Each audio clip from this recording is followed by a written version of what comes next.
Hello and welcome! In this video, we'll be covering nonlinear regression basics. So let's get started.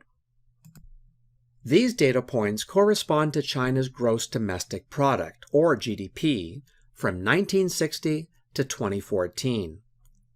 The first column is the years, and the second is China's corresponding annual gross domestic income in US dollars for that year. This is what the data points look like. Now, we have a couple of interesting questions. First, can GDP be predicted based on time? And second, can we use a simple linear regression to model it? Indeed, if the data shows a curvy trend, then linear regression will not produce very accurate results when compared to a nonlinear regression, simply because, as the name implies, linear regression presumes that the data is linear. The scatter plot shows that there seems to be a strong relationship between GDP and time, but the relationship is not linear. As you can see, the growth starts off slowly, then from 2005 onward, the growth is very significant. And finally, it decelerates slightly in the 2010s. It kind of looks like either a logistical or exponential function. So, it requires a special estimation method of the nonlinear regression procedure. For example, if we assume that the model for these data points are exponential functions, such as y hat equals theta 0 plus theta 1 theta 2 transpose x, or to the power of x, our job is to estimate the parameters of the model, i.e. thetas, and use the fitted model to predict GDP for unknown or future cases. In fact, many different regressions exist that can be used to fit whatever the data set looks like. You can see a quadratic and cubic regression lines here, and it can go on and on to infinite degrees. In essence, we can call all of these polynomial regression, where the relationship between the independent variable x and the dependent variable y is modeled as an nth degree polynomial in x. With many types of regression to choose from, there's a good chance that one will fit your dataset well. Remember, it's important to pick a regression that fits the data the best. So, what is polynomial regression? Polynomial regression fits a curved line to your data. A simple example of polynomial with degree 3 is shown as y hat equals theta 0 plus theta 1x plus theta 2x squared plus theta 3x cubed, or to the power of 3, where thetas are parameters to be estimated that makes the model fit perfectly to the underlying data. Though the relationship between x and y is nonlinear here, and polynomial regression can fit them, a polynomial regression model can still be expressed as linear regression. I know it's a bit confusing, but let's look at an example.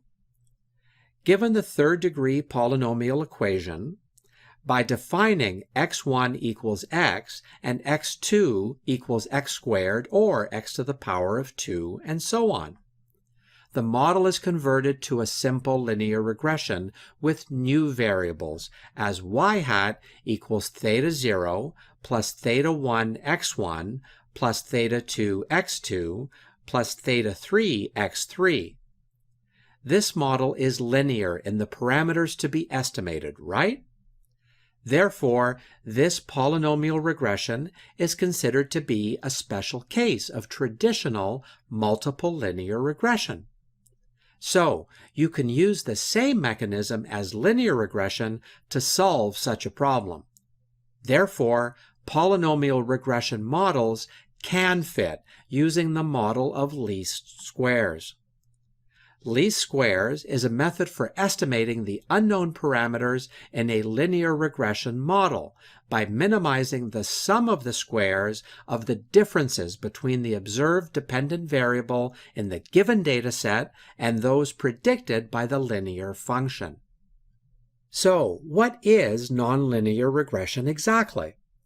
First, nonlinear regression is a method to model a nonlinear relationship between the dependent variable and a set of independent variables. Second, for a model to be considered nonlinear, y hat must be a nonlinear function of the parameters, theta, not necessarily the features x. When it comes to nonlinear equation, it can be the shape of exponential, logarithmic, and logistic, or many other types.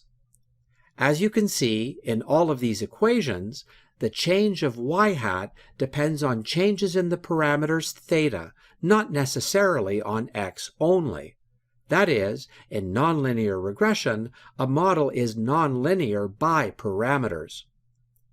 In contrast to linear regression, we cannot use the ordinary least squares method to fit the data in nonlinear regression, and in general, estimation of the parameters is not easy. Let me answer two important questions here. First, how can I know if a problem is linear or nonlinear in an easy way? To answer this question, we have to do two things. The first is to visually figure out if the relation is linear or nonlinear. It's best to plot bivariate plots of output variables with each input variable. Also, you can calculate the correlation coefficient between independent and dependent variables, and if for all variables it is 0.7 or higher, there is a linear tendency, and thus it's not appropriate to fit a nonlinear regression. The second thing we have to do is to use nonlinear regression instead of linear regression when we cannot accurately model the relationship with linear parameters.